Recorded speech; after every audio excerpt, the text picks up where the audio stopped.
Welcome to the Creator Spotlight, the interview portion of the Spotlight here on Fightful. I, as always, am Steven Jensen, joined by Jeremy Lambert. And today, our guest is the 2023 Scenic City Invitational winner. He is a Corn Belt Cowboy. He is a member of the Second Gear crew. He is the one called Manders. Thank you for joining the show today. How you doing? Good. What's up, y'all? How are you guys? Doing great. Doing Oh, thank great. you for joining us. Appreciate it, especially coming off the SCI victory. I know Jensen's very Yeah, excited. that was Myself, that was talk about that. that was crazy, man. Like coming in, like it's not like it's like the first time I've ever been to SCI, and like I've in 2019 I won the Action Future Showcase, and that was kind of like my coming out party in a way. And then you do the circuit and stuff, and you know how pro wrestling is; it can eat you and spit you up. And you know, I talked about it in my promo, and it's kind of like everyday life. You have your highs and your lows, right? And then we did the SCI tournament. What was it, 2021? Because we didn't do it in 2020, right? Right. Or There was it was like a skip a year because of the pandemic, and then we had it, and then I lost the first round to Alex Kane, who's MLW champion. doing great. Doing great. Um, and then the next year, I wasn't even supposed to be in it, but I was there because I had nothing else better to do. And being me, that's what I do, right? Another highway, another town, even if I'm not booked. And somehow Trish like missed her flight, and so I wrestled Masha, who's also doing very well, and then lose to her, and then I'll come to this year, and those are the lows we had, and here's the highs. So winning it was pretty sweet, pretty meaningful for me, and yeah, it was wild. What a weekend! Yeah, absolutely. I mean, it's been really cool to watch. Like from my perspective, as someone, and we'll get into this throughout the interview, but like I went to a lot of the sup shows in Nashville, out of the Basement East. I used to live in Yeah, Nashville, so I got to see a lot of like your rise and like that scene, and especially in that obviously that links in closely the SCI sup action, TWE, absolutely. like all this whole area. And I was going to ask you about that because I remember you winning the Future Showcase, and that tournament's become such a big deal and a launching point. Like I remember Marco Stunt winning that, for instance, like pre AEW, and Yeah, I mean, and so yeah, I guess if you can speak even more to just kind of how important it is for not just winning the SCI, because that's in my opinion that's my favorite tournament every year. I look forward to it so much each year to see, because I think it's such a spotlight of all independent talent, but even more specifically the Southeast scene. So like, what's it like to be kind of one of the guys that they're putting, kind of on the back of the whole scene and saying like, this is really like legitimately one of our top guys. yeah. Like being a guy from Iowa. I mean, if you look at a map, Iowa's not the southeast, Of right? course. And like when I was on the, I mean, I'm always on the run, but when I was on the run, cutting my teeth, trying to make some waves in independent wrestling or just wrestling in general. Uh, Outside of Iowa and IWA, that was kind of really it. You know what I mean? And like for them to, hey, yeah, you want to drive 8 hours to Nashville? That's cool. Yeah, like please do. And that's what you kind of do, right? If you want to go places, you make it happen. And a lot of times, a lot of the shows I first started on, or showed up and helped out. And then when that bone gets thrown to you, you either sink or swim. And luckily, I've been able to swim. And like guys like Dylan Hales and Matt Griffin and Kevin Koo and Dominic Guarini and Scott Hensley, and like list goes on, where these guys where they just they're all good people, but also too like they give everybody opportunities, because it's hard to get those, and not even just in wrestling, just in life. And being able to do that and creating bonds like that, and kind of like having like a home in a way, like away from home. And I think that's the southeast for me. And and, Marco winning it, right? Like I feel like there obviously there was a rise, right? Because there was AEW that was created, right? So there was obviously like great independent talent that was, becoming a thing where we could put this on TV, right? Yeah. It's almost like history where it all goes circles, right? You think of like WCW and the territory days and kind of the same thing, but in different words. And like Marco winning it, like there was such a rise in the South, like that happening. Like obviously there's other points too, right? Like, like before then, before Marco winning the Action Future Showcase tournament, like you had other people, like that were in the Southeast that were, putting in the work. But like him like winning it and then like the rise of it all and then obviously having like independent wrestling TV and then the on demand whole big thing where everybody's doing it, like outside of wrestling too. I feel like, stars align in certain ways and like him winning it like that and then taking off like that made it a really big deal, at least for that Action's Future Showcase tournament. So then like the next year, like I don't know if it was because like guys like Kurt Stallion for me or just like guys that were just highwaymen. There was something about it. Obviously I like the song because that's who I am, and like I really took it to heart. So like me putting it in the work like that, I was like, maybe hopefully one day something happens out of it. I didn't know me winning the Future Showcase tournament would be it, but like it did, and that's what happened. And then it's a big deal because it basically puts you in a platform or a certain criteria of like, hey, this guy or this girl can really they're obviously they're good, but like it's a whole nother thing where it's like, no, they actually go out and get it. Like I don't know where Rachel's from, Armstrong. She's definitely not from the Southeast, though. No, and she's incredible. I didn't know a whole lot about her until recently, but she's fantastic. I'd seen her a bunch in Black Label Pro, and when I saw she was in the tournament, I was like, she's definitely winning. She's been putting in the work, and she did. And it's like, guys like that and Robert Martyr, and now you see all these guys, they're all doing stuff, and it's pretty neat. And then like, I mean, it's not even just people outside the Southeast that like win these things too. Like, I mean, think of Jade Newman, right? Guy's been holding down Chattanooga, since he's been wrestling since he was like 14 years old. Teenager, yeah. And then like AC Mack, like yep.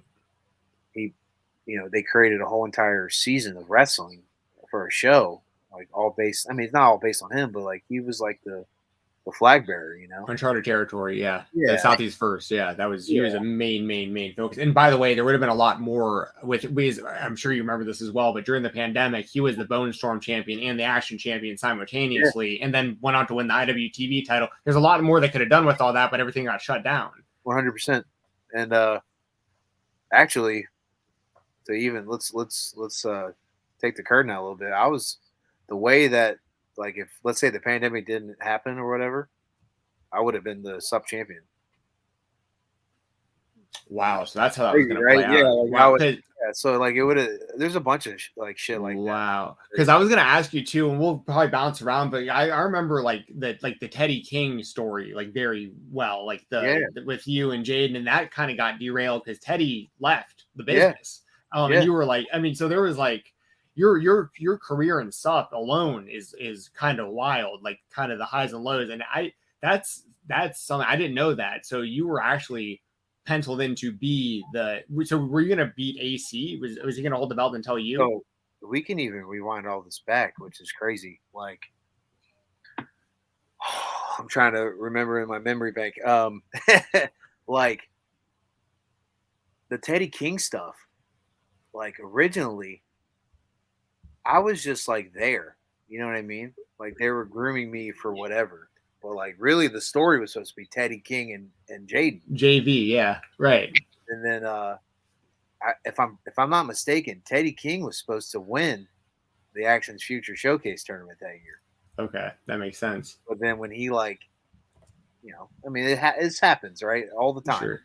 Like he stopped wrestling, and then I guess when that opportunity was thrown to me, where it's like, hey, instead of Teddy now, it's going to be you, like with the story with Jaden, and then let's see how it goes. And it turned out to be, a pretty sweet story. Yeah. And, it's crazy like that. There's like certain things that happen, like then I probably would have won the Action Future Showcase that year, and then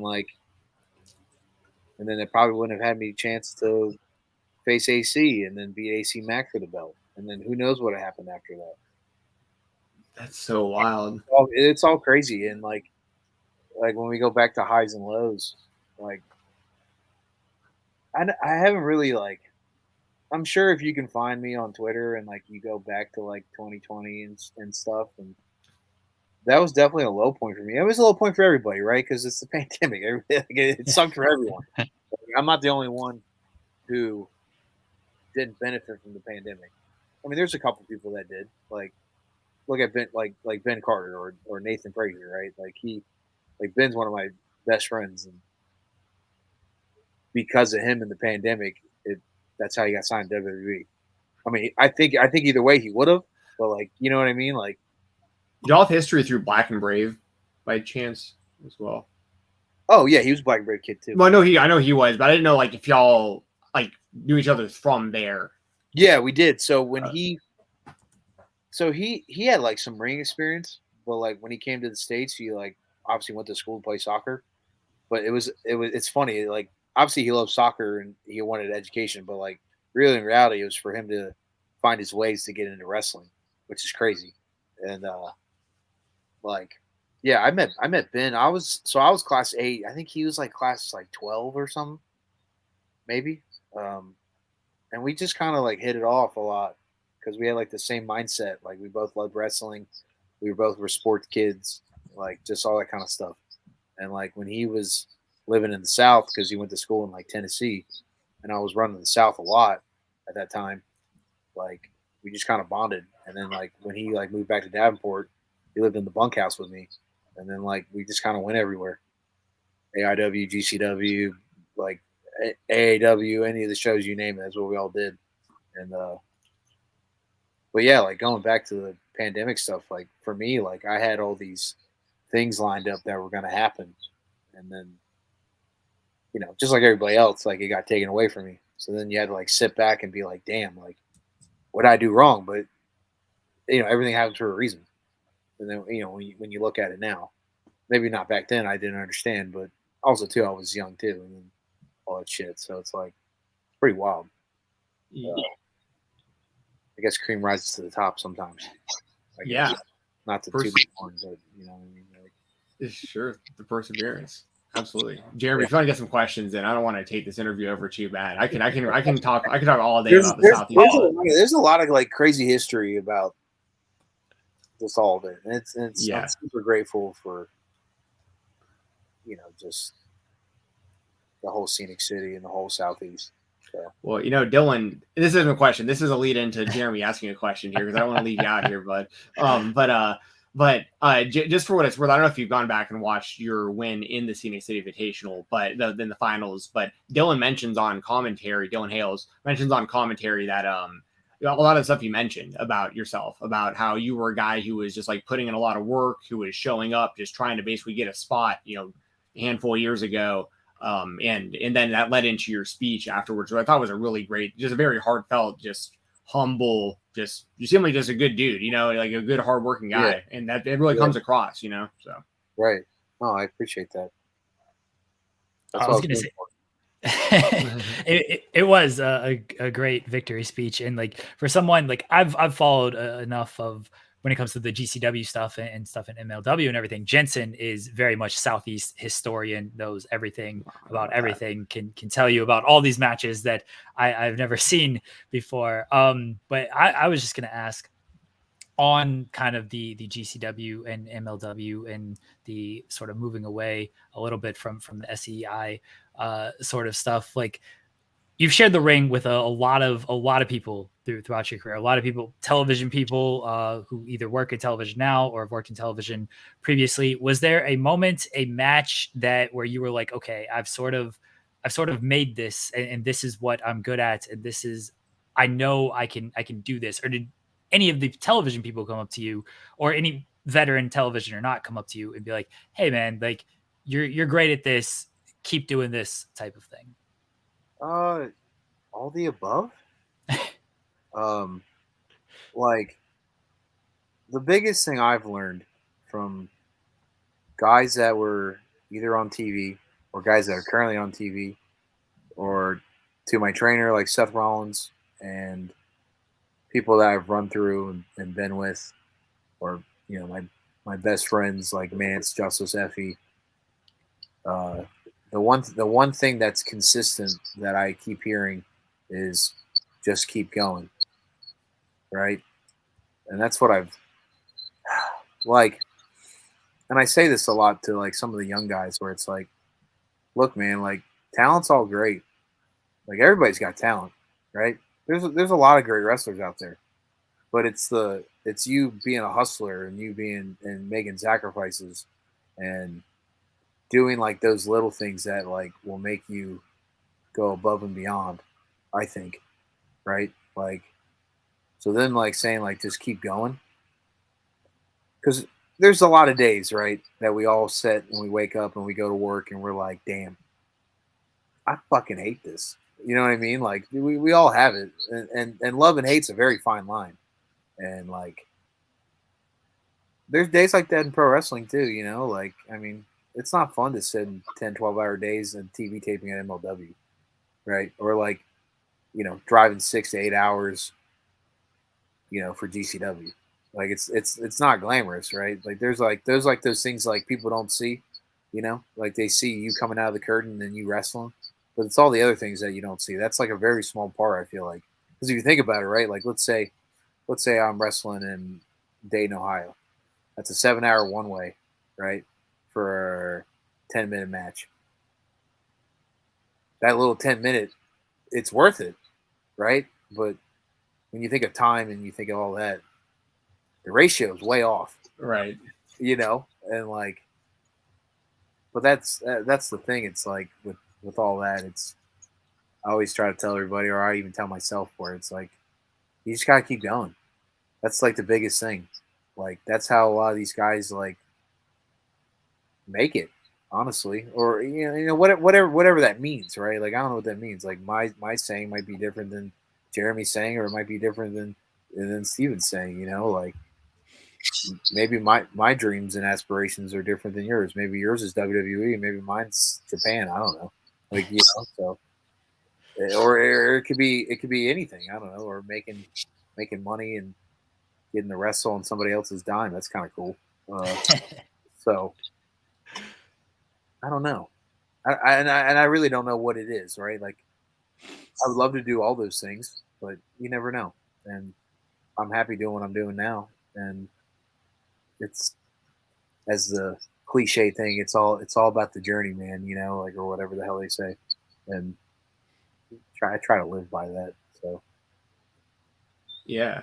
Well, speaking of that answers. No, that does for sure. Speaking of that whole journey and some of the guys you just mentioned, how did you get linked up and like so close with the rest of the guys from the SGC and Allie Catch? I mean, I always kind of Allie's always there. She's like my sister. Yeah. If you think about it, outside of Effie, we were all kind of Midwest guys, right? Like, Mance is in the Midwest, Justice is in the Midwest. Allie's obviously from Texas, but at the time when we all became friends, she was living in Indiana, she was living in Ohio, right? We all have like the same bond of like, we love wrestling and we'll make it work, whatever that means, right? So when that was like all happening, we were all in IWA together. We were all in AIW together. We got really close in AIW a lot. That was like the first start of it all. Because we had Eddie Kingston around, and right. And Eddie's kind of like all of us, or I guess we're all kind of like Eddie, where we want to do it for a long time. We weren't the first pick, right, in everybody's minds, right? We're not like the chosen ones or whatever the hell you want to call it. We all just kept going. We keep grinding, and we live and breathe this. So like, I feel like that kind of gravitated to all of us. So we all became friends, and obviously, after shows and stuff, hang out and have a couple beers at the bar and at AIW, and we all just became friends that way. And then it kind of just flourished where it was like, here's guys like Mance who's like been through the ringer, Justice has been through the ringer, right? He used to be in WWE, and he's traveled around. He's been doing it for over a decade, and then like obviously there's Eddie, right? Who's done it all, and like here's a young guy like me who was kind of sinking his teeth in like that. So they kind of like, gravitated, or I kind of gravitated towards them, and they kind of took me under their wing. And then it's almost like Bone Street Crew in a way, where like you have all these like walks of life and all these different things. And like when we finally like put it on camera, because obviously fans like go to after parties and stuff and they see all us hanging out. And we all kind of just like, we're like, yeah, like let's do it. And then like AIW was like the first one that kind of did it. And by this time, Eddie's not around. He gets signed to AEW. So because of that, now there's me into it. And then that flourished into AAW, and then that flourished into GCW.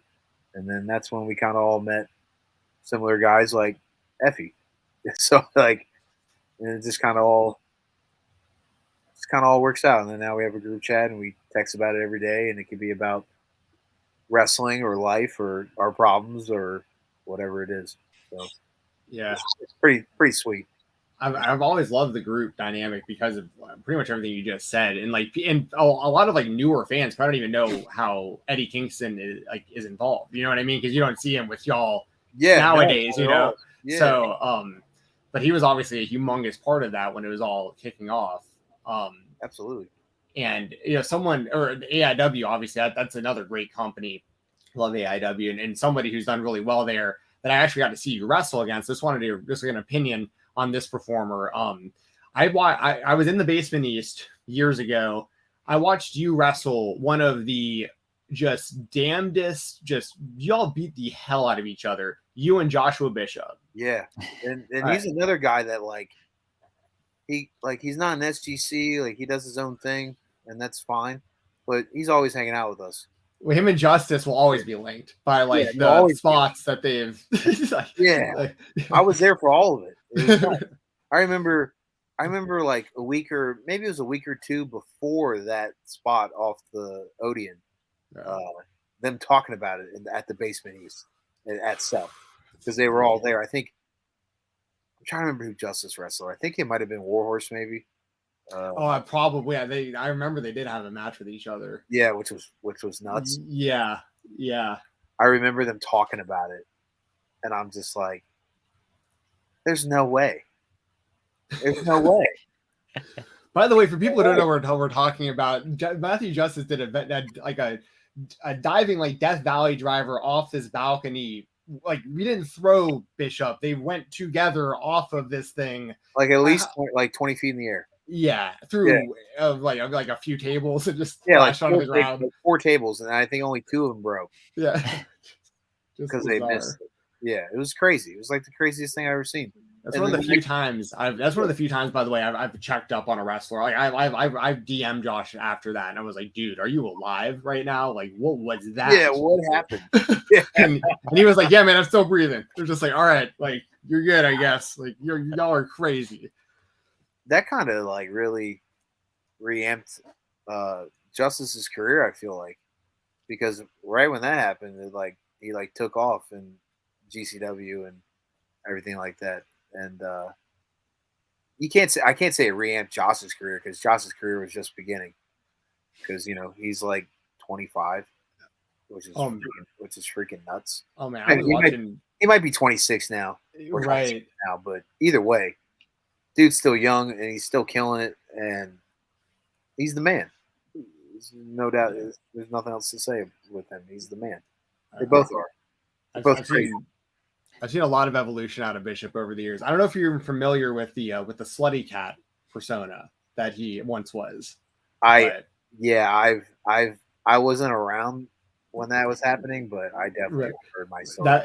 It was awesome. Him and Alley Catch had a great little rivalry. Red as Sup was starting up, and that was before you had come in. That's right. But I love talking to any Sup OG wrestlers like you guys, because there's so much great history in that scene, and like not just sup, but action, and that whole Southeast scene. But what's so cool about it is it parlays so well for y'all into like the whole country, because you guys are you're everywhere now, not which is just awesome. No, it definitely like that's why like I think the Southeast is so great because like everybody talks about the Northeast, everybody talks about the East Coast, where how it's like the best wrestling you can find, and obviously WWF or WWE or WWF, what do you want to call them, right? That's kind of where they all started, and that Square Garden's this big deal, and all these kind of things. But it's like, yeah, you're right, but also too, like, look at the Southeast, man.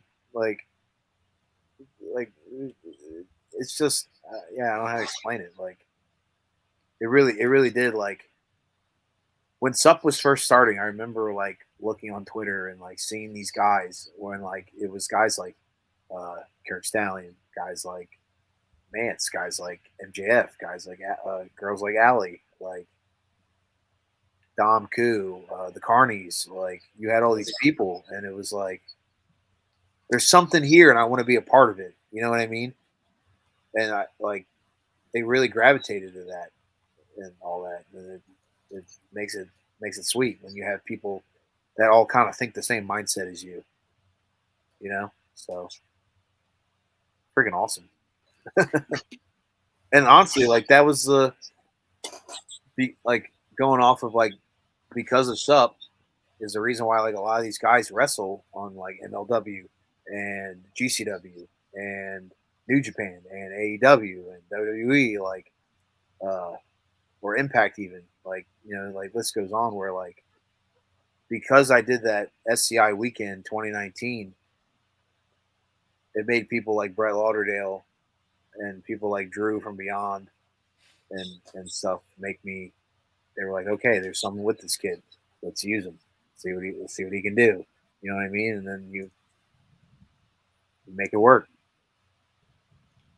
I wanted to ask about MLW because Mance kind of had the falling out with MLW. And then we saw him return, and it was not just Mance who came. He brought the entire crew with him. So how did that relationship, to the best of your knowledge, like kind of get repaired? And not only did it get repaired, it was like, all right, I'm coming and they're coming with me. I think like at the time when he was like signed to a contract, he obviously didn't want to do it anymore because of other things that were happening or gonna happen, and I guess they wouldn't let him out of it. And he was like, "Well, okay, well, I'm not going to pay my way out of it like some other people have done. Not going to say names and stuff like that." And Mance is a grinder, right? That's why he's like one of my best friends, because like we all think the same. And when his contract finally got up, he was out, and then the next night he gets hurt, hurts his leg, and then he's out for like 8 months or maybe even longer. I can't. It all kind of blends together. But I mean, he had a serious leg injury, right? He broke his leg, and I think like Mance has a certain energy that not many people have, right? And I think Court and some of the MLW people kind of realize that, and time and place and money kind of talks to itself, and they figured out some type of deal. And then as that was happening, when he came back, we were all doing all this SGC stuff, especially him and Matt, being tag team champions of GCW and all this kind of stuff. And me being kind of local, moving to New Jersey, since they're running the arena a lot, it kind of all just kind of made itself work.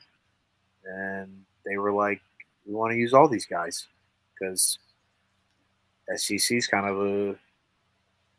a big deal, lack of a better word. We were running everywhere, and then I guess Court realized it and saw it, and then here we are. It was just crazy, yeah. So that's kind of like how it all kind of went. There's some other stuff too, but I don't want to say it all. But that's pretty like when I mean by that, it's like certain money stuff, but like it all worked out, and we have a great time there. Like we obviously, obviously we do all the things for MLW, whatever Court wants to do and whatever he wants to ask. And when we go out there, it's pretty sweet, and it's a cool deal. And MLW is a great place, and people can shit talk it all they want or whatever, but that's all for the birds, man. So yeah, I don't understand. I think the only bad rap MLW had that I think was legitimate gripe was the delay between when they were taping their shows and when people could watch them. Now they've closed that gap significantly to where things are airing a lot faster, and the pay-per-views are live, which is massive. So I agree.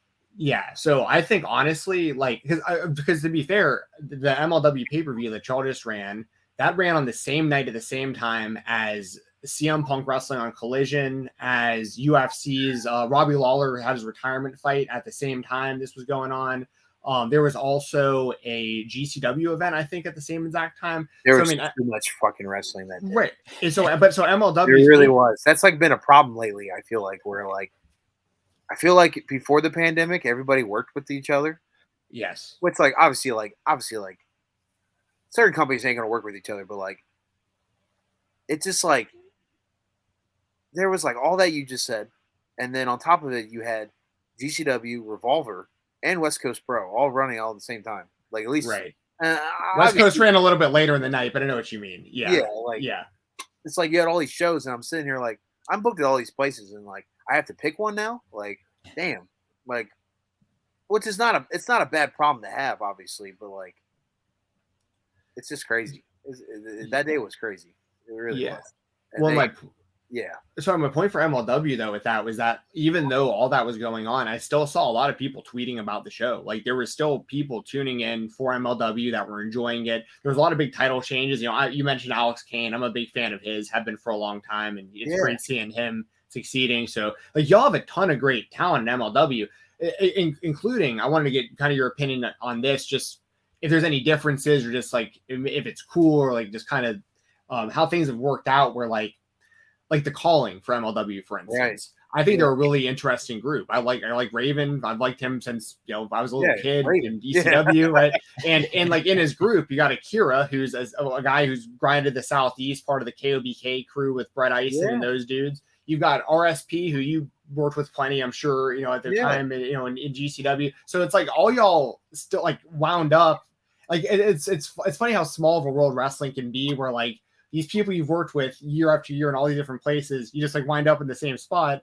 And I think y'all got a lot of cool stuff. Like you got the SGC doing their thing, you got the calling doing their thing, you got Alex Kane doing his thing. I think it's a good product. You got Fatu and everything going on. I mean, show. Like, it's really been. I feel like they found their niche and they found like what works and who they like. And I mean, obviously everything goes in waves, but like I think this group at MLW has probably been one of the best.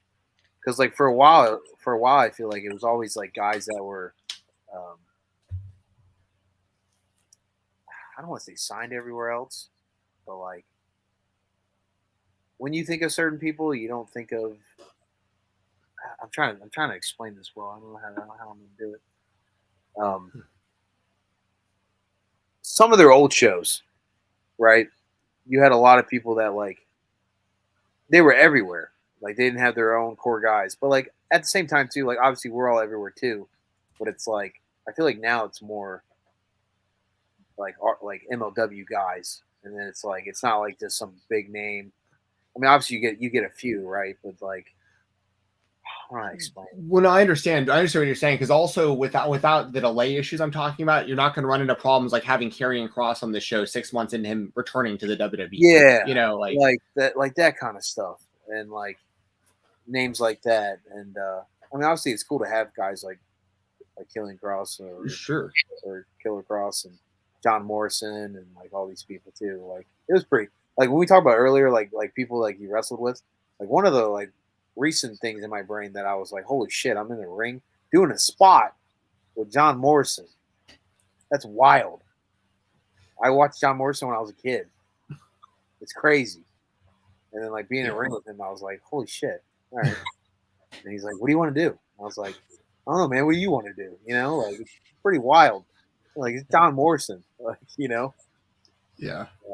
Very cool guy. We had the opportunity to interview him earlier this year, and he's a strange super cat, nice. but I dig it. Yeah, because he's a strange cat. I love it. I feel like he's having some early mornings, man. I feel like he's having early mornings. I don't know. Yeah, I don't know. But anyway, that's a whole other thing. But no, John Morrison. It's cool to see a guy who's accomplished so much, has been around for so long, be like that though. Just like go to the maybe the more up and coming town and be like, yo, what do you want to do? Like I'm cool with whatever. Yeah, it was wild to me. And even Raven, it's fucking Raven, and he's awesome. Hanging out and has his points and his certain things. I remember when I wrestled Ricky at MLW, we had this whole spot where when Raven comes in, just don't touch him, right? Because he's Raven's.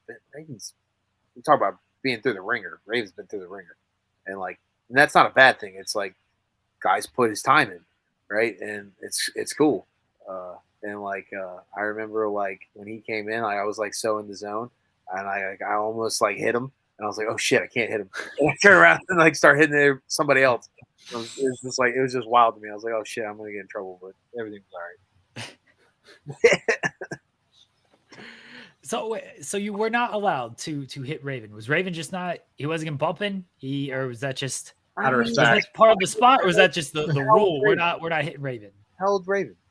You know what I mean? I think it was both. It's for the spot and for the moment, and then also too Raven doesn't need to do that. He's already he paid his dues. You know, work smarter, not harder. Yeah, work smarter, not harder. I would hope to be like that one day if I'm in it that long. But you know what I mean?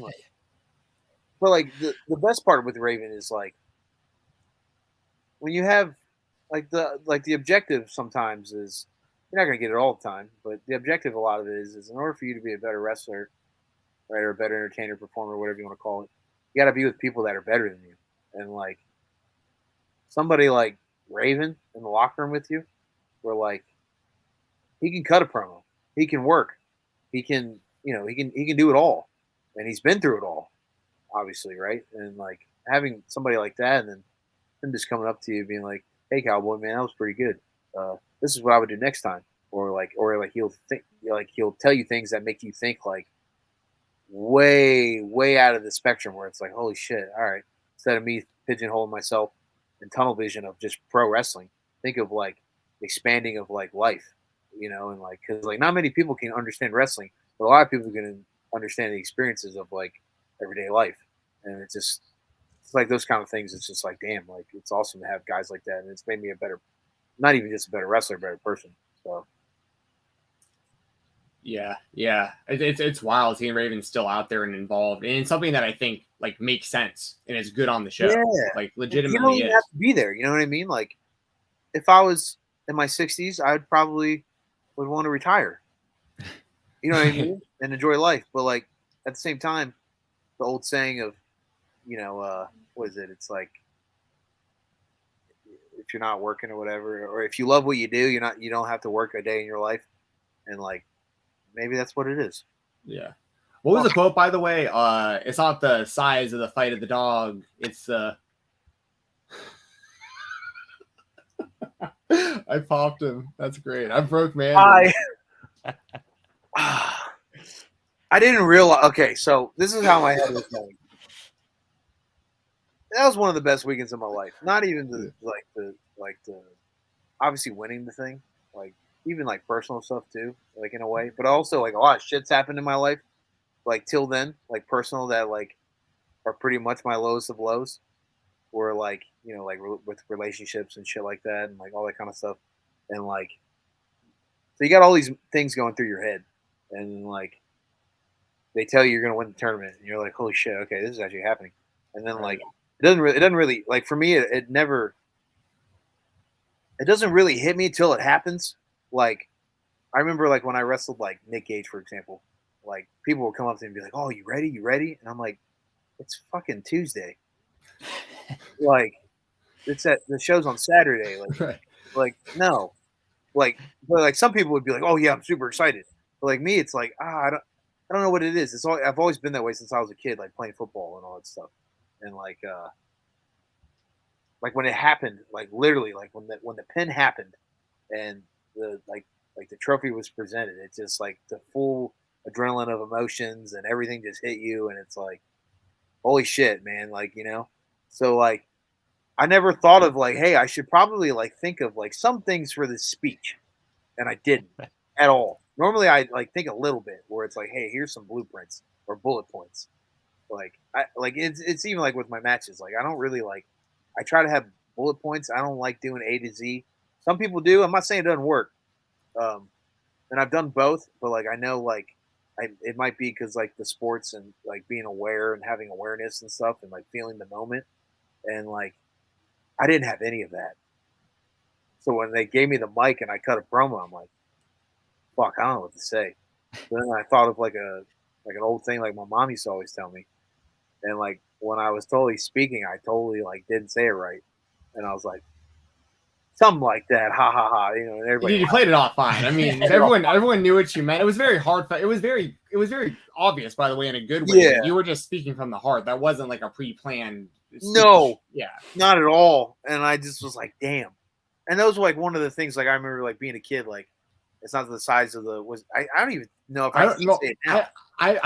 I'm gonna mess it up myself. I'm afraid to say it. Not the size of the dog in the fight. It's the size of the fight in the dog. That's it. You nailed it. And like, boom.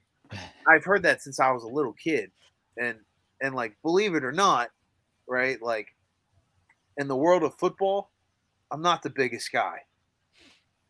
You know what I mean? Like when we talk about like the trenches of Division I football, like especially at like a Big Ten school like Iowa, dude, we had all offensive linemen average 6'6", 300 pounds. I am not 6'6", 300 pounds. I'm barely 6 foot, 240 pounds. Like, you know what I mean? Like, so it's like that always stuck with me, like that saying, even though I couldn't say it right because of the emotions and just not thinking it. And I was like, oh well, this is in my left pocket because that's how I always believe myself. And like, it's wild. Yeah, it was funny. I was like, I totally fucked this up. All right, whatever. No, it was all good. They know what I'm talking about. Well, that was in front of like that's your people too. That crowd in the TW arena, like those are all Manders fans in there. Like you could have said anything and it would have been. I bet if I would have said that in AC or Philly, they probably would have tore my ass. So.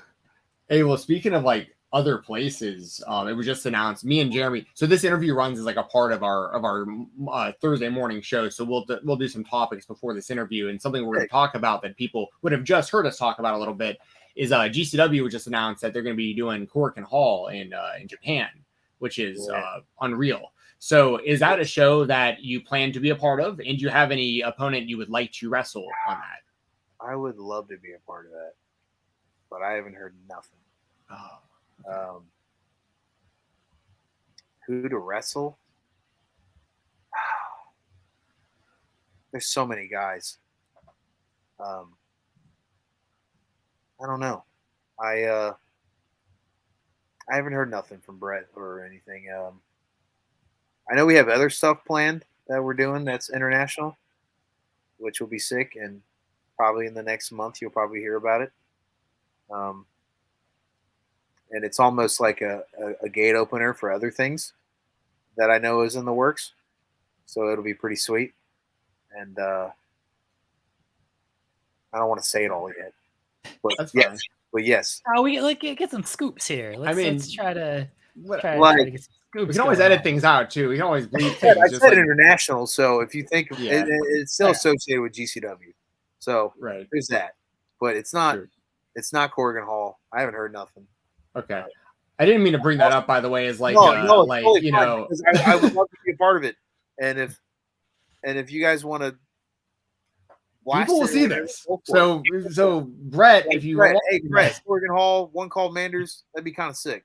That would be incredibly sick. It'd be incredible. Yeah. That's kind of like obviously you have bucket lists of things, but like I think it's pretty well known that I love Japanese wrestling. I think the Japanese culture is sick.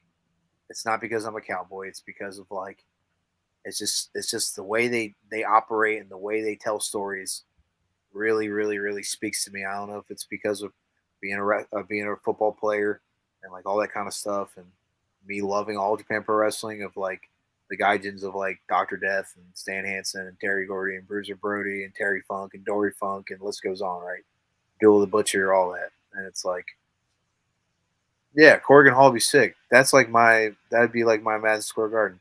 You know? Oh man, okay, we gotta make this happen now. Yeah, go on, man. I think when you manifest stuff, it'll happen. I don't know when it will happen, but I'm sure down the line somewhere it'll happen. Yes. If it's not then, it'll be some other time.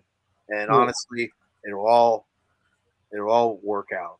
And that's the way I try to operate. And I don't know if that's because of Mance. Mance has been a real opportunist lately and a positive thinker, and being around people like that is awesome. So yeah, I don't know yet. I hope so. Well, how about like in general? Are there people you haven't wrestled? I mean, there's obviously like there's like the realistic like immediate opportunities of like people who would be available, but like if you can kind of almost put it in two categories of like people you'd like to wrestle that are available like right now that you haven't been able to, and then maybe people long term that might not be available that maybe a little bit down the line you'd really like to wrestle that you might be like a fan of. The one that pops in my brain is Jun Kasai. That'd be pretty sick. Oh yeah. I'm not even a big, like, I love deathmatch wrestling, but like I don't think people would put me as a deathmatch wrestler. But there's something about him that just you just gravitate towards. He's like Effie, you know what I mean? And being around him and seeing how he operates and watching his matches, obviously, and watching all of his shit from when I was a teenager, where it's like that'd be sick. Another guy would be Mox. Yeah, having Mance wrestle him was sick. Obviously, tagging with Mox was sick. we did that at Revolver. We did an 8-man where it was SGC and Mox versus Rascals and RSP, and just having someone who's at that pecking order of the tippy top, the 1% of he is. The guy, and like having him just say some things that like we all say was mind blowing. You know what I mean? Like the way he operates, the way he thinks, the way he does things, and we all sat there and we're like, I mean, obviously him and Justice, many people probably don't know this, like him and Justice, like we're in FCW, yeah, together, yeah, and like so there's history there, and we're like just how he operates and how he thinks of like certain spots in wrestling or certain like things and like all that kind of stuff. Like it made us like, holy shit! Like here's a guy that's the tippy top of pro wrestling, where we all inspire and want to be, and he kind of thinks like us, and it's because sometimes we'll like be in the car. And, we're driving somewhere or we're kind of just all just sitting there kind of just talking and thinking. And it's like, sometimes we think like, man, like, is the business different than what we actually think it is? Like you have all these other, there's no wrong in wrestling, right? But there's many rights. And like, we sometimes like feel like the way we think and operate in wrestling, it doesn't really work versus like all these other things that are happening. So we're kind of like wondering, like, is it us that's the problem, or is it them that's the problem, or is it both? I don't know. But then having Mox around that whole night and that experience, or even like, obviously Mox has been on a bunch of shows with us for Revolver, and it's like we get like little breadcrumbs. We're like, huh, okay. And then we finally had the match with him, and he like literally like we're like, yeah, like he does think like us, and that's sick. And it kind of inspires us to be like, okay, well, we're actually doing something if like he thinks the same as us. So yeah, so Mox would be another one. Fucking Sammy, I saw Sammy on Sunday. Wait, which Sammy? You got to specify.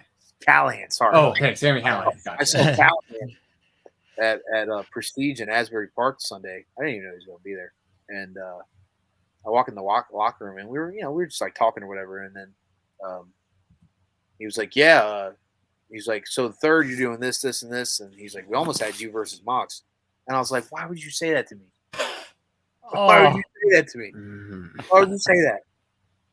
Come on, but like now he's got to deliver. Yeah, I'm sure that's one of those things like Corrigan Hall where like I'm sure it'll manifest and it'll definitely happen somewhere eventually. I don't know. And it was kind of cool, like Mox, because like after the show, like Mox kind of like took a liking to me for a little bit. I don't know why, but he just started asking questions, and I've obviously met him before at Black and Brave. I mean, he probably don't know that, but like, no, I was just telling him some of my backstory, and he was like, "Oh shit, you're a Tyler Black kid, all right." And then like he just went on this whole rant about him and Black on the Indies and FCW together, and it was pretty funny. And I was texting, I guess Colby Lopez or whatever you want to call him. I was texting Rollins about it, and he was like, "That's sick, man. Like, like it's kind of cool." So, yeah, those would be the two. I think Eddie Kingston would be one. It was supposed to happen, and it's never happened. It was supposed to happen to AIW when he was still on the Indies. It didn't happen. If you want to call out Callahan for not booking the Moxley match, and just give me just a nice headline to write out of this article, and then we can just manifest it through that. Like That's true. Called Manders says you'd be surprised at how many stuff we've manifested just through headlines. Yeah, Jeremy. By the way, the guy we're speaking right now to the guy who writes the headlines for the website, Jeremy Lambert. So if you want to make a call out that's going to go on the internet, we will actually put it in print and put it out there for you. So Sammy Callahan told me he was going to book me against Jon Moxley, and then it's on the internet, and then Callahan's like, "Well, now I got to do it." Shit. I might get heat for it. Yeah. Why are you telling people this, man? Mander's disappointed that he isn't booked for Cork and all. And then boom, send it right to Brett. Boom, boom, boom. But I bet it's one of those other things too that like Brett runs so many goddamn shows, right? Yes. That like he probably hadn't even like thought of the card. No, and I'm just joking around. By the way, I mean obviously I hope that you get whatever you right. Yeah. I was going to ask about Japan, regardless, like whether it would be GCW or whether it just be maybe it should be like Manders wants Japan or something like that. Yeah, we can do that. That would okay. work. I would approve of that. Okay. Cool. And then we can throw in there once Russell June Kasai potentially. Yeah. Absolutely, that works. Okay, cool. We'll manifest all of this. Erie be another one. Oh yeah, okay. I mean he does a lot in the States. I got to see him live at the Atlanta show at Center Stage. Him and Cole Radrick 1-on-1. Yeah, that match was sick. Yeah, he is, man. There was for like a solid 2 weeks when he was living with Sammy, and I was running with the Ohio crew a little bit, and we kind of were like on the same shows like for like a week or two, and I basically like drove him everywhere, and me and Shiggy like came pretty close because of that, and we never got to wrestle, and obviously because he was all the way up here and I was like cutting my teeth in. But then now it's like it could happen. And if I think about it, he did win some tournament somewhere internationally, right? Pretty recently. And that might be something that's going to happen here in about a month or so, or 2 months or so. So there's the bit put in. So now you can figure out what I was saying. So maybe it's there. I don't know. I see the breadcrumbs you're dropping. Yeah. I like it. I got you. Yeah. One other thing I wanted to mention real quick too, based on talking so much about Mox there. I thought it was really cool personally as a fan, and I'm sure you'd feel the same way as one of the talents at GCW. But like in a certain sense, I would like the GCW champion to be someone who's there often. Like I really like Blake Christian with the title. I think he's killing it. I love Masha having the title when she did. Nick Gage is obviously the face of the brand, but having Mox there, what did that mean to like the whole brand of GCW? Just having him even just involved, because I felt like there was so much buzz for just like people who have no idea what GCW really even is, and they were like, "Wait, Mox is on this? I got it. He's the champion of this. I got to see what this is." And then he wrestled a lot of like up and coming talent. He didn't just come in there and like kill everyone. He like raised a lot of people with him. I felt like 100%. That was at the time when like I feel like GCW went from like an indie promotion to like I don't even know what the next like Top would be just like a legit company, I guess. I don't know, like for lack of a better word. Yeah. Or a top tier promotion. Like when we I guess sometimes when we talk about like what's the top promotion, like we obviously WWE, AEW, like I would put GCW up in those categories. I would too, especially at the time around Hammerstein. That Yeah, I mean that was definitely like that was like their like hey coming out party kind of thing. Yes, even though like maybe some people say it wasn't delivered, but there was limitations on what they could do. I mean, I get it and it's also New York's brutal. New York's brutal. Like we had that problem at War Games for MLW. Like you advertise this as War Games, right? And you do this at Melrose, where I don't think it was like it's not like Court's fault or anything, but it's Melrose. New York's pretty strict, where like you can't really bleed and you can't really do crazy spots, and like we did like 2 crazy spots and like 2 people bled and like they went absolutely like bananas over it, like in the sense of like what the fuck, not like the fans, but like right. When you've seen us do War Games at GCW, and you see all the crazy shit we've all done, and then like here's Melrose where you can't really do much. So yeah, I mean I get it. Hammerstein you can only do so much, and that might be because of history's past of ECW doing crazy shit or Ring of Honor or whatever. I don't know. But yeah, that was like I would feel like Mox being around was like the first like you can bring outside talent. Like he was like the stepping stone of like, or he was the flag bearer, or he was the whatever you want to call it, where he was like the guy where like, okay, like you brought in guys like Cardona, you brought in guys like Vikingo, you brought in guys like, list goes on who's been in GCW that aren't your normal regulars, and it made it a big deal, I think, and it's pretty sick when you have that. And we talk about how earlier where you want to be with people that have been around way more than you. You know what I mean? They're better than you in a way. So it's like it's sick. Do you have any? This will just follow up for the Hammerstein show. Do you have any backstage knowledge on what the hell happened between this whole Effie and Jeff Jarrett stuff? I don't know how that all like. I feel like there was a lot left on the table there that didn't get materialized for all of us as fans, and I felt like Effie should have won that match. I'm just gonna throw that out there. Yeah, I would agree too. Yeah. I guess the best I could say is Jeff Jarrett's being Jeff Jarrett. Yeah. Fair enough. Yeah. But man, he went on a hell of a run too there for a hot minute, right? Like he did. Like he did. He like was everywhere, and then like he worked for WWE, and then like did something for him, and then like all of a sudden he like was doing the Ric Flair show that we were all a part of, which was sick. How was that, by the way? That was really cool. Y'all were on the stage with him at the end of the show as like everyone was celebrating. Yeah, like that whole weekend was absolutely wild in every shape or form. Being a part of that was it's fucking Ric Flair, dude. Like the greatest of all time, probably, or at least in the Mount Rushmore or whatever you want to call it. And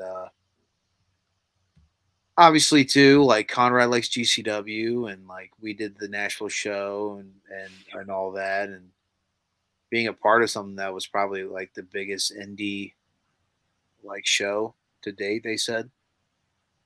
It's like 10,000 people or something. Probably outside of All Out or All In or whatever it's called. It was a Nashville Municipal, correct?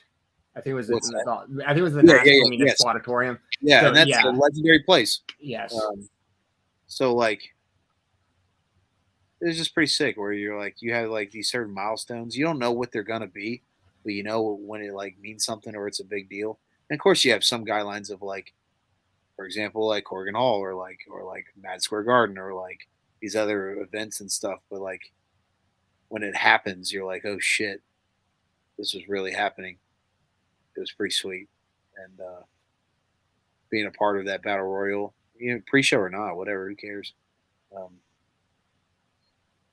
Yeah, being a part of it was pretty sweet, and like making GCW like a big deal, which it is. But like having that, like them, like all of us coming in looking like we were gonna like take owner of it, and then having Mance win, which made Mance do AEW Rampage versus Mox. It's pretty sick. It's pretty sick when all that happens, especially when your friends are doing it with you. So. Oh, for sure. It was bizarre in like the coolest way. Like that show was ending, and you see Ric Flair's like hugging like Jimmy Lloyd and Blake Christian, and you're like, what? Like, how did Jimmy Lloyd wind up here? This is amazing. Jimmy is one of the most interesting, like like the Dos Equis commercials, like the most interesting man. It's Jimmy's like the most interesting boy. He's one of my favorites, by the way. I'm not making fun of the man. I love the guy. No, like it's fun to make fun of Jimmy, but also too, like we all know, like SGC, we all know Jimmy makes the wheel spin. He really does, in every way, shape, or form. Jimmy's the man. I love Jimmy, and it's pretty awesome having him in MLW. Like we pitched to Court, like you guys should book Jimmy, and Court had no idea who Jimmy Lloyd was. But then when we did that Battle Riot, and you had all these guys. Oh, I think you muted yourself, Manders. Yes. Did I? There you go. Oh, you're good now. You're good now. I think it was. I don't know what I did. When you have all these big names that were in the Battle Riot, right, and like the biggest pop of the whole night was Jimmy Lloyd, and Court was like mind blowing. It was awesome, and it's like, told you, like Jimmy Lloyd in Philly is the most over dude, or over anyone. I don't care who it is. Hulk Hogan come in the building, and freaking, or you know what I mean, or Ric Flair come to the building, and Jimmy Lloyd would still be over it, way more. It's awesome. Hurt Business member Jimmy Lloyd. That's my favorite Jimmy Lloyd thing. Is he got the Hurt Business shirt at WrestleMania? Yeah. So he was wearing his GCW shirt like he always does. Yeah. And they were like, "No, dude, you can't wear that." And he's like, "Okay, I'll wear this." And then like it became a whole thing. It was awesome. Yeah, that is awesome. And Jimmy just goes with it. That's what we love about him. He just goes with the wind. I got a quick interview with Jimmy, like it was probably about a year or so ago at like one of the Atlanta center stage events for GCW, and he mentioned to me that one of his dream matches is Jeff Hardy, and like lo and behold, Jeff Hardy is going to be appearing at GCW soon. Which now Brett has said he isn't planning to wrestle, but like just the fact that Jeff Hardy is now affiliated at all with GCW seems pretty cool to me. And it's because of guys like Mox. Yeah, it's because of guys like Gage, and like all the regulars and all that kind of stuff, and like what we've put in.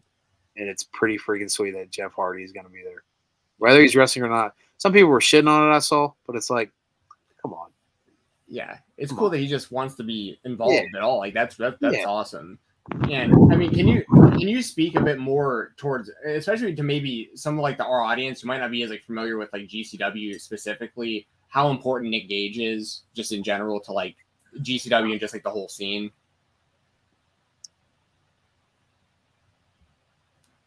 I have a thing in my head, and I don't know if I should explain it like this.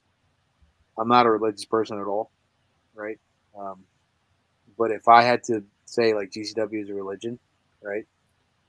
Nick Gage is like our Jesus Christ. Sure.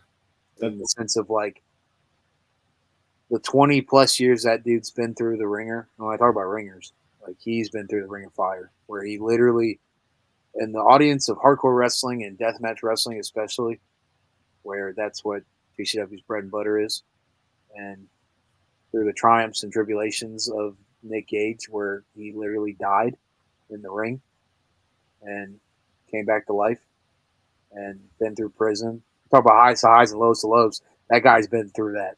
And like people gravitate towards like people who are real and have gone through shit. And he's the perfect example of that.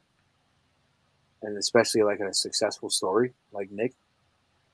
It's not the most glamorous way to get through and be successful, but people can gravitate and understand that. And I think that's what makes Nick Gage so great. And that's why he's a big deal to us. And he's the whole reason. I mean, there's other people, but he's the whole reason why GCW was created. This is why GCW is the way it is, because of guys like Nick Gage.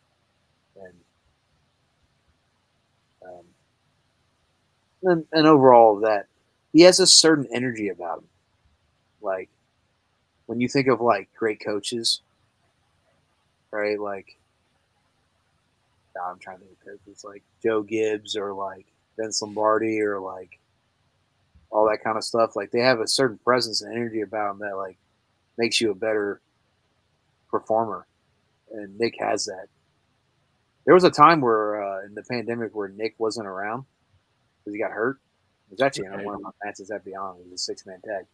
But talk about a great match. It was me, Justice Mance versus Dickinson, Gage, and Deppen. Sounds great on paper.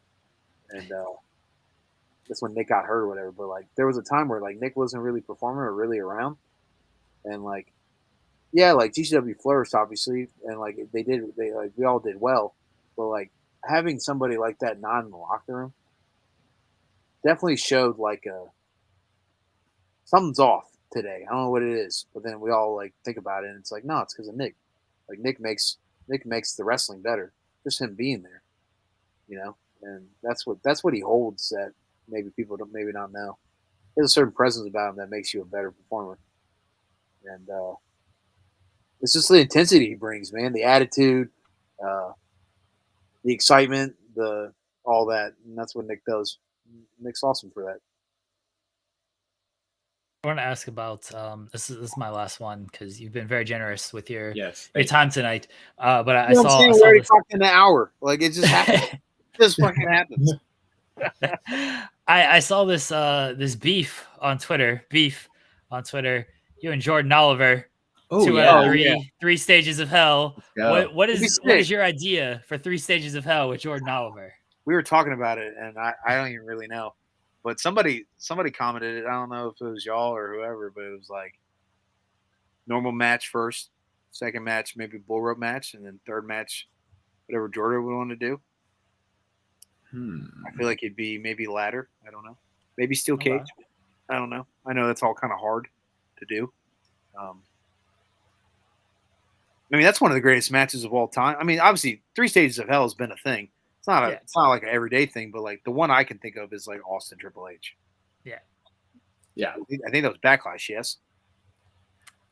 Was No Way Out? No, because No Way Out was before WrestleMania. No Way Out. No Way Out. Yes. Yeah, that's right. And I'm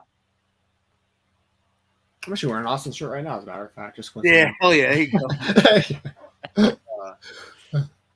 He's he's like one of my favorite wrestlers. Like, he's like the whole reason why I wanted to be a wrestler, why I watch wrestling. He was, I mean, there's a lot of people that say that, but, like, him and Sting were, like, my two, but yeah. Good choices. Yeah. You can't go wrong with those. And, like, I feel like Stone Cold Steve Austin, if he's not familiar with Manders, he would be a Manders fan. Like, I feel like Steve Austin would see you and he'd be like, this is my kind of guy. Like, this is a in-your-face, smash mouth, working man out there in the regular trunks, drinking beer after the match. Like, I've met him before. Oh, okay. One time. It was the Dallas Mania recently. And it's been a thing every year where me and George Kittle, because we were roommates in college, played football together, all that kind of stuff. Just to fast track it, we do a thing every year in WrestleMania where we go to WrestleMania, and obviously because George has been so successful in pro football, there's some things we get to do that probably I wouldn't be able to do or a normal fan would do. And we got backstage, and I saw Rollins, and talked to him for a little bit, and then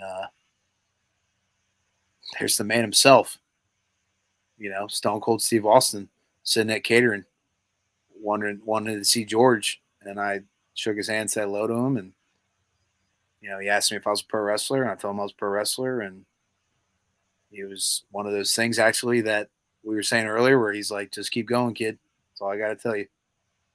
So yeah, it was kind of sick. I met the man himself, and he's everything you think of, like when you see him on TV, you're like, yeah, that's him for sure. What was he eating at catering?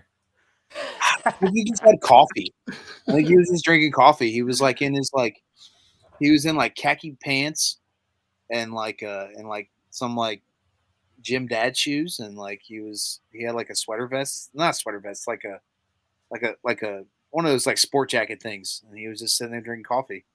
I was like, what the? I was like, it's wild. Awesome. Yeah. Okay, now I have a question about Kittle. Did you know what he was doing this past year at Mania when he did it? I was there. I know you're there. Were you clued in? Was I clued in? Yeah. No, No, it was not. So we were there, so we went right, and this motherfucker keeps going to the bathroom, and I'm like, obviously, there's a lot of people at Mania, and the bathrooms are long as shit, right? So like, I get why he's been gone for a while, but it's happened like way too many times, and he's not coming back with beer.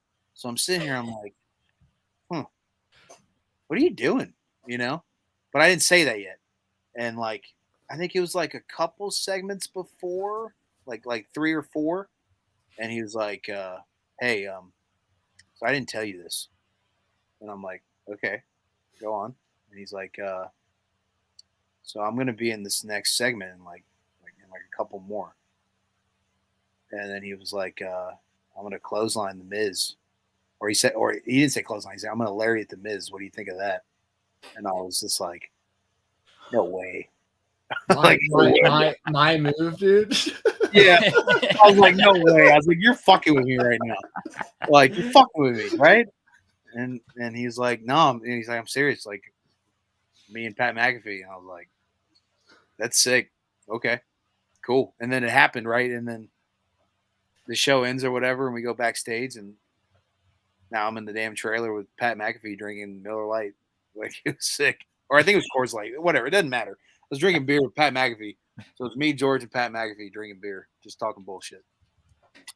That's awesome. Yeah, he's done great too, Pat McAfee. He's the man.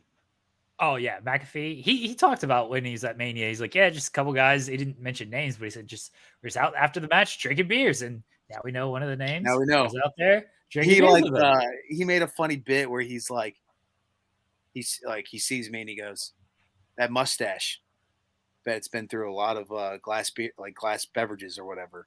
he made a joke like that, and I started dying. I was like, "You're not wrong. You're not wrong, Pat." And me and him kind of got connected a little bit too, where like obviously he played football for the Colts, and another former Hawkeye that I got to tag with, who also played for the Colts, Pat Angerer. I think he was AFC Defensive Player of the Year for 1 year, something like that. So I mean, he didn't play in the league long because of it's hard to make a living in the NFL, and like that connection right there was kind of cool. And then he was like, "Oh, he's like I've seen Pat's wrestling matches," and he was like, "Oh, that was you," and I was like, "Yeah, it was," and he thought it was he thought it was sick. So that's kind of cool. Like that kind of all got in there. Last question I've got, and then we have one that we always finish up with. Jensen, this better be a good question. This man just told us about drinking on the bus with Kittle and McAfee. I don't know how we're topping this story. Well, you were going to ask yours anyways, right? I did ask about Jordan Oliver, and that turned into... I thought you were going to ask about the one we always ask everybody. Oh, yeah, we will ask that. Me go back to me and Jordo. We've had some matches together that are... we just had like the same chemistry, and I'm sure it'll happen some point, especially if I won the bunkhouse and he's still the champ. And every time we wrestled, we've had like some really good matches, and I'm sure it'll happen in some shape or form. Maybe not 3 Stages of Hell. I hope it would be. It'd be kind of sick. And Jordan likes to go 20, 30 minutes. So, and not that I don't mind it, but for Jordan, I would do it easily.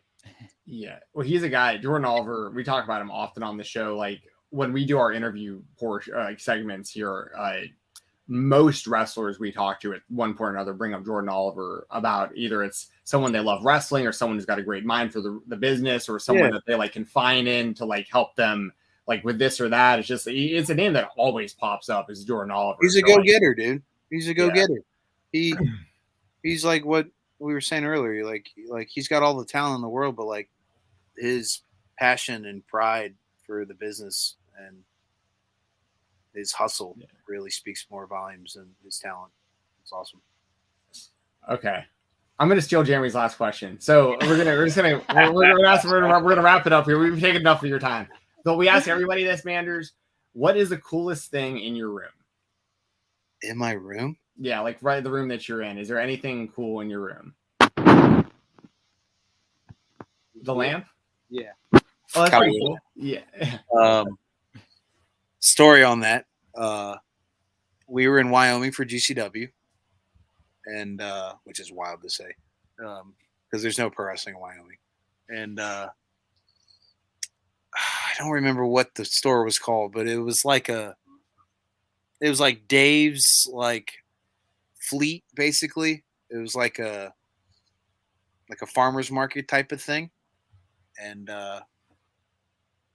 me and my girlfriend at the time saw it, and we had this bit where we would say "I love Lamp" from Anchorman, which is funny as fuck. It's like one of my favorite movies. And obviously, of course, I'm like a cowboy boot, and it's a lamp. So we did the whole like "I love Lamp," and I think it was like $30.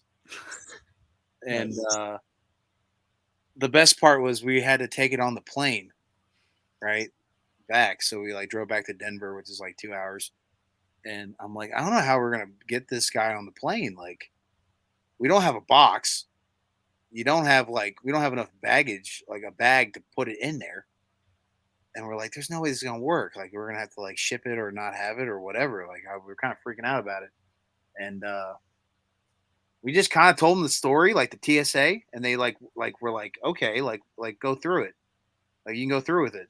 And then like we get on the plane, and then they like the guy was like, all right, well, it can't fit on the up top and all that stuff, so we'll just put it in the coat section. So it was just awesome, like how everything worked. Where normally on airplanes it doesn't. Like for example, when I won the goddamn SCI tournament, I was thinking like, okay, it's gonna be the same scenario with the lamp. No, it wasn't. They fucking told me I can't go through with it, and then they wanted me to ship it, but I'm like, it's 5 a.m. FedEx is not open. I don't know anybody here. I'm not from here. Can I just please take it? And they're like, no, you could use this as a weapon. I'm like, I'm not going to use a fucking trophy that I won as a weapon. Yeah. My fist would be more of a weapon than a damn trophy. And I had to deconstruct the trophy and put it in a box. And then when I got home, I had to put it all back. And that was a pain in the fucking ass. Oh, yeah. But that's what you do for pro wrestling. I mean, this guy working extra hard because I mean, you're out there working like for real out during the day, and now you got to spend extra time screwing together a trophy. Yeah, like I was like, dude. But at the end of the day, it's like, in my experiences in my life, like everything has to be hard. Sure, that's just how it works. So I'm just like, you know what? All right, another thing. So. Yeah, so that's the coolest thing I think is that lamp. A great story behind it too. Thank you so much. Thank you so much for joining us tonight, Manders. We really appreciate it. I appreciate it. Let everyone know where they can find you at. You can find me at on Instagram and Twitter at @1called_Manders. I'm pretty sure if you type in Manders besides me and the nutrition lady, you can find me. I looked that up before. It's pretty wild. And you can find me on Facebook. If you type in Cornbelt Cowboy, that'll come up, or One Call Manders will come up too. And then if you're looking for like shirts and all that stuff, I just posted one of the coolest shirts I ever did. This guy named Riley made it. He's like a graphic designer. He's really fucking good. And there's like a bunch of other shirts that he made for me, which I didn't expect. That he was like, hey, whenever you're done with this one, here's a bunch more. And I was like, sick, okay. You can find that new shirt at Pro Wrestling Tees. If you type in Manders, I'm sure it'll come up. Deathmatch Worldwide is another one. There's a bunch of cool shit for my stuff, and yeah. thank you again for joining us. All the links are down below in the description of this video. Everybody go support, go check out everything Manders is doing. And I saw that shirt on Twitter. That is I just found it as well. Very nice shirt. Yeah. It's sick. Too bad it's too many colors. It's too expensive to make. So I was like, here you go, Wrestling Tees. Thank you. Manders, thank you again for your time tonight. We really appreciate it. Congratulations again on winning SCI. Best of luck to everything in the future. And guys, we will be right back here on the Spotlight.